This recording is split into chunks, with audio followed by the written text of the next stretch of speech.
coming out of tonight's budget hearing. At this time, I would like to turn it over to Dr. Romanelli. Good evening, everyone. Welcome. Good evening, everyone. Welcome. Thank you for being here.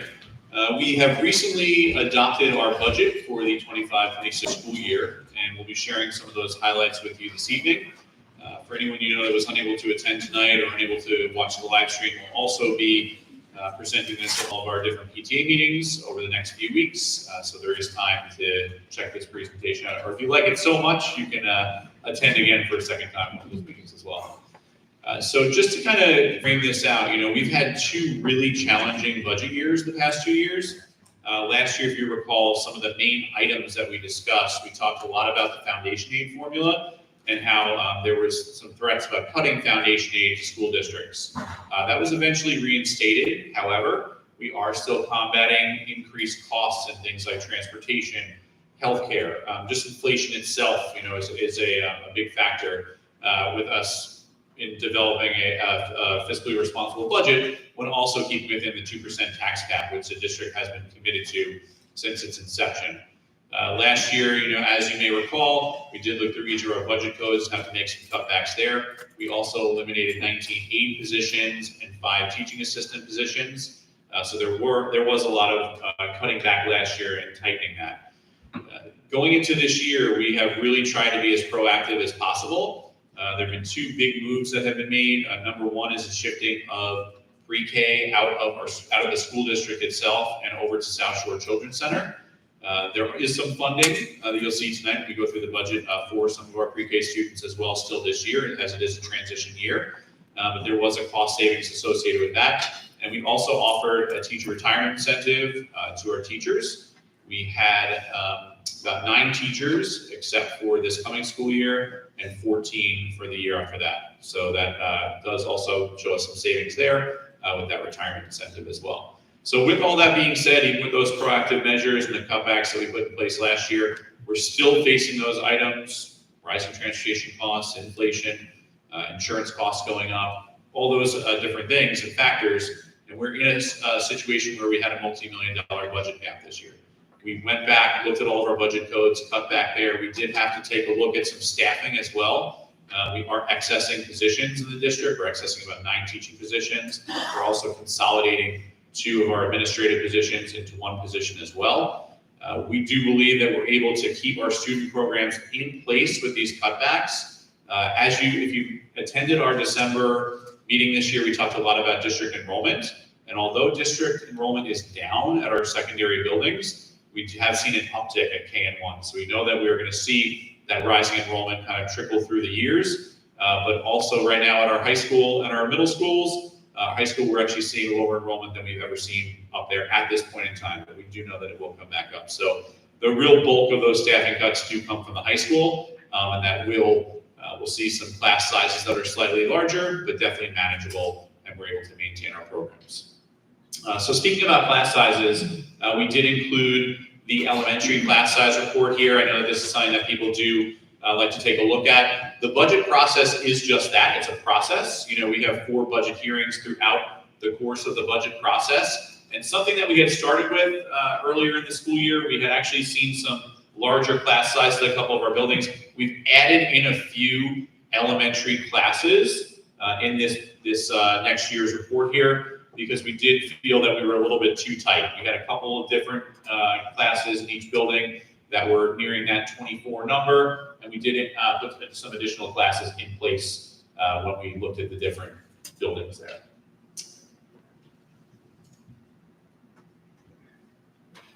In terms of what is in the budget for this year, we do have a literacy coach being added to our elementary program.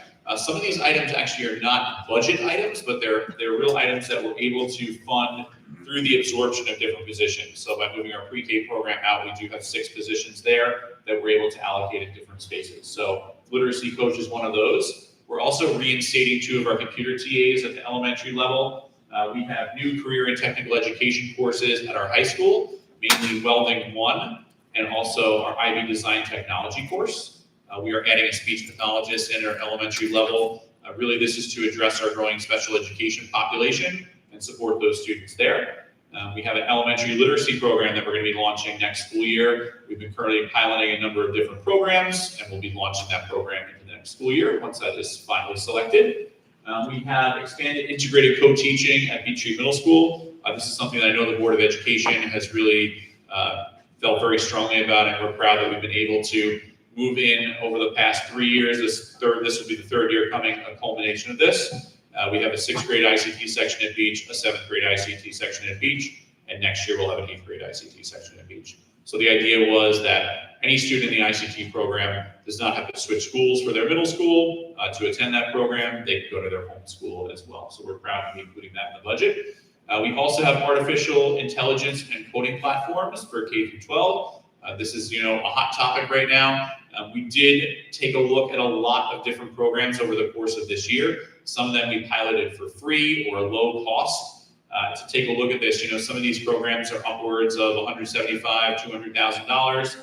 We were able to fund all of this project here for about $25,000 in the coming school year. So some items are free, some items are on the lower price tag, but we actually feel like we have the best possible programs coming through to next year at a really nice price tag as well.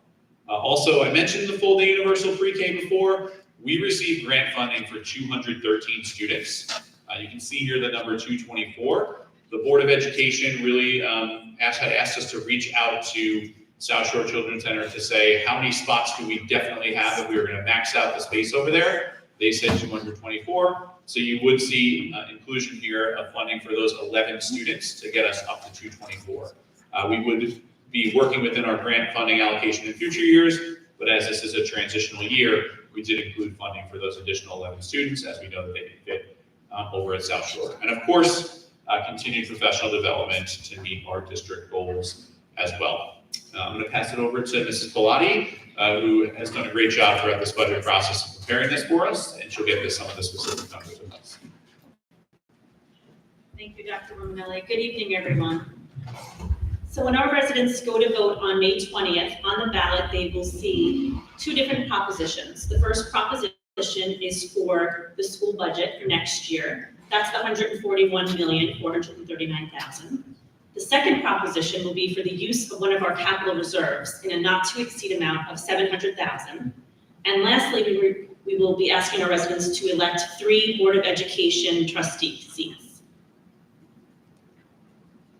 So that second proposition is for the use of one of our capital reserves to install electronic locks and card access readers at every high school classroom and bathroom. And this is one of the school safety projects initiatives that we're looking to hopefully implement this summer. The total budget is $700,000, but most likely we will come in under budget, and any unspent funds are simply returned back to the capital reserve at the end of the project. And one of the great things about the capital reserve is that it comes at no additional cost to taxpayers. So this does not increase the tax levy. This does not increase our school budget. This is simply using monies that are in a reserve already. You just need voter approval to authorize us to use it. This is our budget at a glance. As you can see, the $141 million budget for next year represents a $2.7 million increase, or 1.93% increase. New York State actually requires us to take our expenditure budget, that whole $141 million, and break it out into 3 different components. That's the program, administrative, and capital. Your program component is always going to be the largest piece of the pie. For us, that's about 74%. That really represents all of your instructional related expenses. It's your teachers, teaching assistants, our paraprofessionals, our special education costs, our extracurricular activity costs, transportation, all of our sports and athletics. And again, that's the biggest piece of our budget. The administrative component really includes all of our legal fees, our supervision of curriculum and instruction, our finance, our human resources, our auditing, administrators, the district clerk, the board expenses for the school budget, as well as any general insurance for the district and all professional development for our school district. So that represents about 12% of the pie there. And lastly, we have our capital component, which is 14%, and that's related to all of the facilities and operations and maintenance of our school district buildings. as well as our debt-related costs. So any debt service payments that we make annually to pay back any of our debt that we have, that's what falls into that component. One of the very first things we did in our budget process was to set the tax levy. We really went into detail on this in the first budget workshop, which is available online. And we follow a formula that's put out by the Office of the State Comptroller. And that formula determined that our increase in our tax levy was 3.07%. So our tax levy for next year is the 96.3 million you see there. And as we work to develop a balanced budget this year, inflation is really one of the biggest challenges that we faced. And over the past 4 budget cycles, the CPI, or the Consumer Price Index, increased about 4.95% in average. And our tax levy over those same 4 budget cycles has only increased 2.09%. So that gap between inflation and all of our rising costs and our limited revenue growth has just really made it very difficult for us to keep up with all of these costs. And it was really one of the key reasons why we had to make very tough decisions this year in our budget cycle. Whenever we set the tax levy, we always like to give an average implication to our homeowners. So in order to know what the tax rate for next year is, you need 3 numbers. You need your tax levy, which the school sets, but you also need your assessed values of all the homes and these assessed percentages, your homestead percentages. We don't get those numbers from the town of Islip until October. So what we do is we provide an estimate using the known tax levy number that we provide and the current assessed percentages and homestead percentages that we have for this year. So using that information, the average assessed home in West Islip is $45,000. So an average assessed homeowner will see an increase in their taxes next year of $295.20. That's just under $25 per month. This is our budget formula that essentially all districts have to follow in order to calculate what your expenditure budget will be. As I mentioned, you start off with your restricted tax levy, and for us, that's the 3.07% increase for next year. You're then required to add in any expected state aid that you will be receiving. We did have word that the executive budget was finalized. However, we have not received the final state aid runs. So this number still represents the initial executive budget that was put out by the governor. So we are looking at a decrease in our state aid for next year. And our other revenues, or any revenues the district expects to earn next year, we're looking at a very slight increase there of just over 2%. We are looking to appropriate from our reserves again next year. So we're very fortunate in this district where we have very healthy reserve balances. And really this year and next year, we're looking to use, as you can see there, it's a slight increase, 4.4 million from those reserves. So it's basically treated like a revenue source, and we use that to help fund our budget gap. So that's slightly going up. And we also have an appropriated fund balance amount, which stays very consistent, which is the $850,000. And again, that's just an amount that's appropriated to help fund the budget for next year. So when you sum all of those components up, you're left with your expenditure budget of $141 million for next year, which again is that 1.93% increase. We do have a lot of budget communication that we've put out. The board had 4 workshops throughout the year since February. They are all available on our website as well as the video recordings. We have an annual newsletter that's going to be mailed out very shortly to homeowners, as well as a budget notice. It's a big blue postcard. And the budget statement, which looks like this, is available in every main office of every school building, as well as our public library. This is also available on our website, as well as our budget newsletter. We put all of our information under the school budget tab of our school district's website. And as I mentioned, these are available on the website, as well as all of your detailed information. It's the line-by-line budget for both expenditures and revenues, and all of our required disclosures. Most importantly, our budget vote is going to take place on Tuesday, May 20th, between 7 a.m. and 9 p.m. at West Islip High School. Does anyone have any questions? Yeah, I don't have a question, but I do have something I'd like to add. Essentially, balancing the budget for the past 2 consecutive years has been obviously challenging. As you said, due to inflation, operational costs, limited funding, it's required a lot of prioritizing our resources. We've made some difficult decisions. There's been a lot of collaboration with staff, district leadership. We try to maintain our instructional quality, while obviously meeting the financial obligations that we have to do. And despite the constraints, we have remained committed to supporting student learning and staff needs, and trying to make every dollar count. But one of the things I've always said, and this was something I mentioned when I first started running for the school board, was that the greatest emotional investment we ever make in our life is that of our children.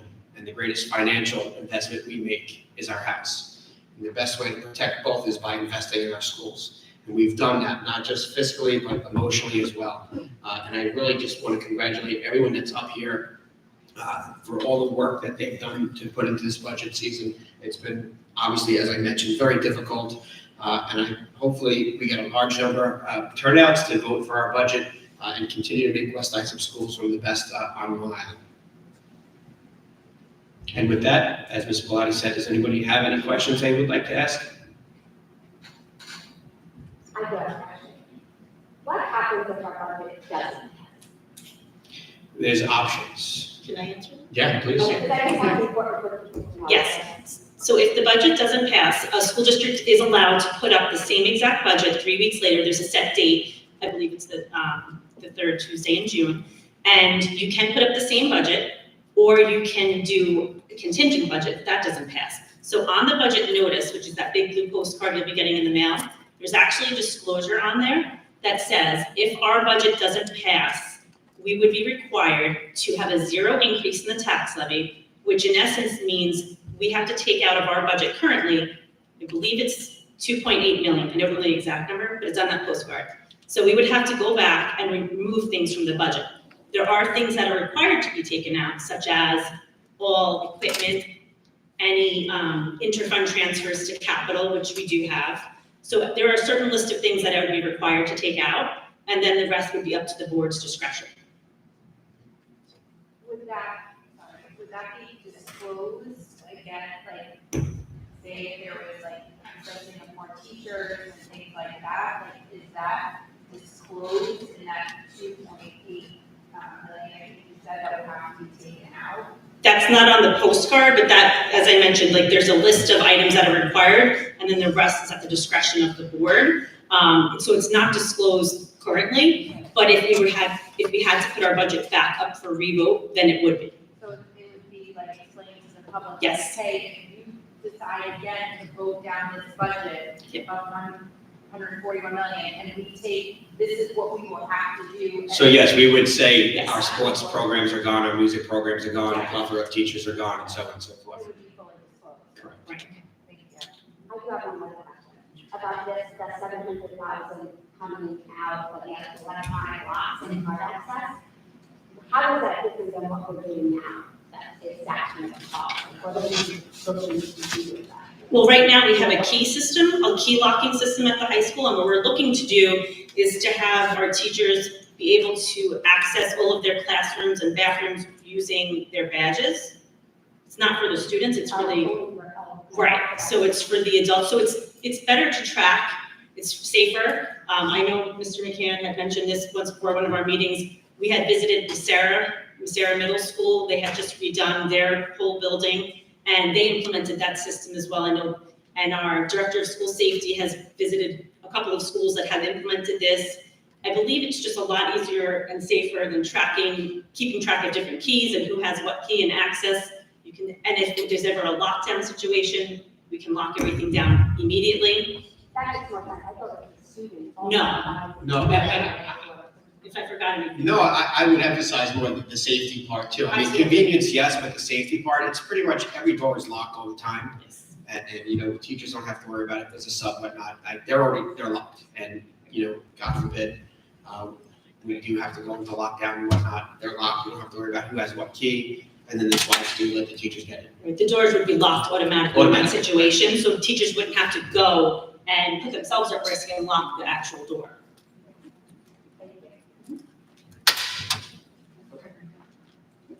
Thank you. Thank you.